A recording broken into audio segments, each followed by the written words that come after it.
For the past 30 years, Guilford County has offered a home to refugees from around the world.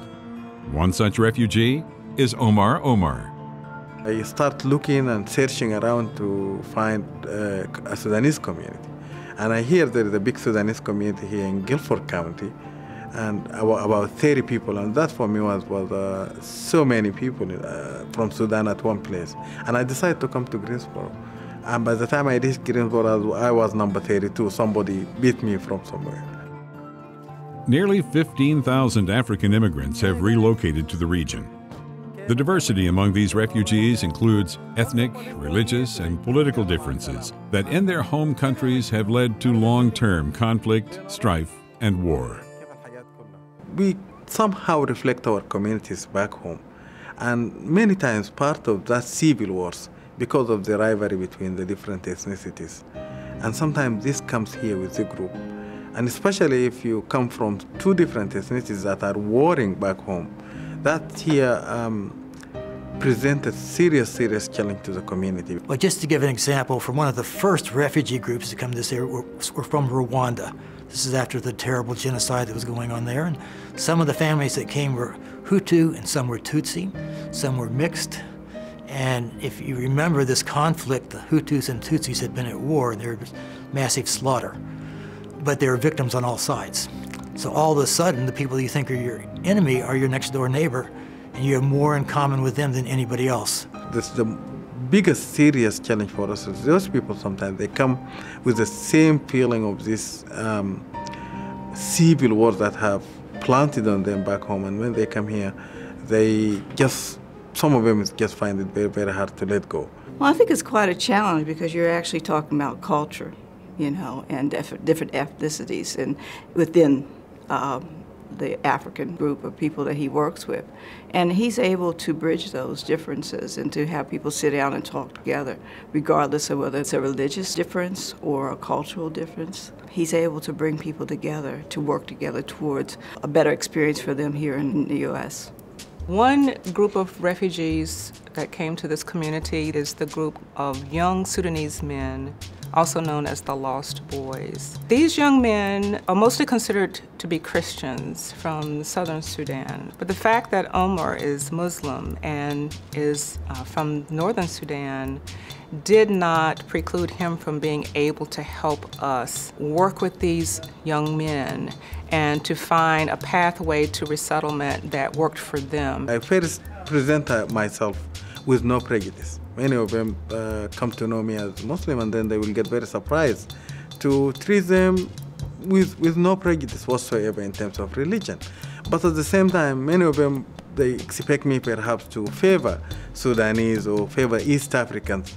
But many of my clients from West Africa, they present me with pride as brother. This is a brother. This is, and they recommend others. So I think that has helped me to gain some trust among these people. And once you gain trust, I think then you can make some differences among these people. Well, Omer is well educated. He also worked in journalism and media in the Sudan before he had to flee because of his political work. He's also very devout, and I think he is associated with a branch of Islam that's very much into meditation, conflict resolution. It's kind of a mystical side of Islam that we don't think about very much now. But he brings all of those tools to the table in working with the communities here. From the first day, you meet him. That's one thing, he just teach you. About, living together, just to tolerate each other. He's the one, who just, give us a tip. So we don't have a problem. Every day we come here. We know I'm not here. Just to represent my tribe or to represent my country. I'm just here. Just to feel like an American.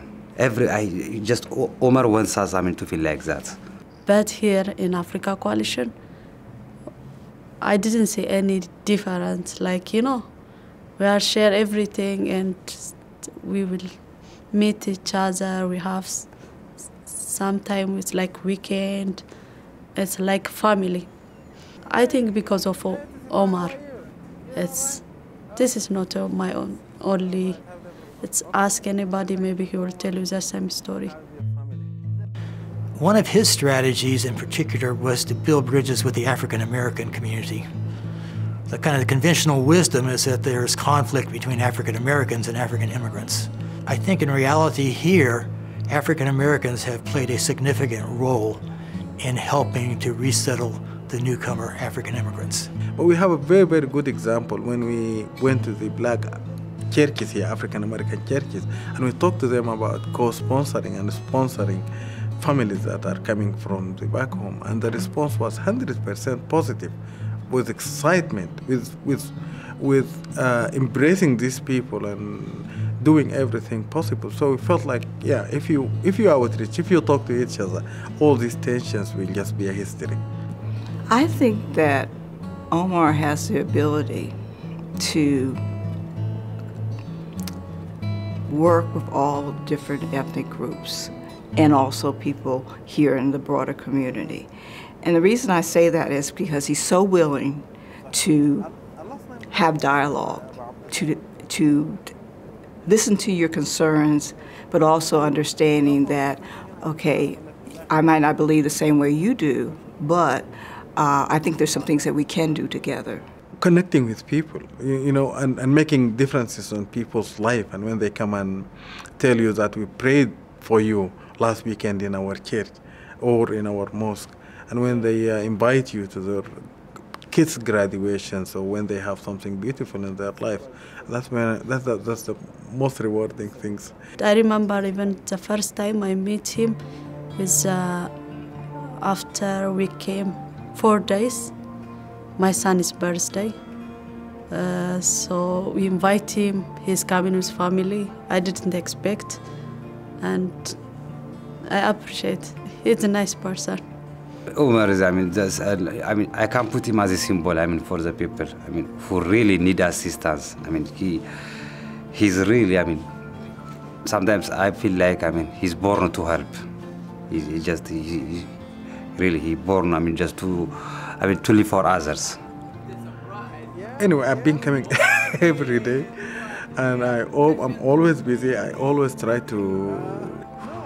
It's difficult sometimes to have fun when you're dealing with people's problems. But I come. The most rewarding thing is really when to solve somebody's problem. That's when I feel like, oh, this is the highest point of my day today. Now somebody who come really stressed about something, and we were able to solve that. That's the most rewarding one of it.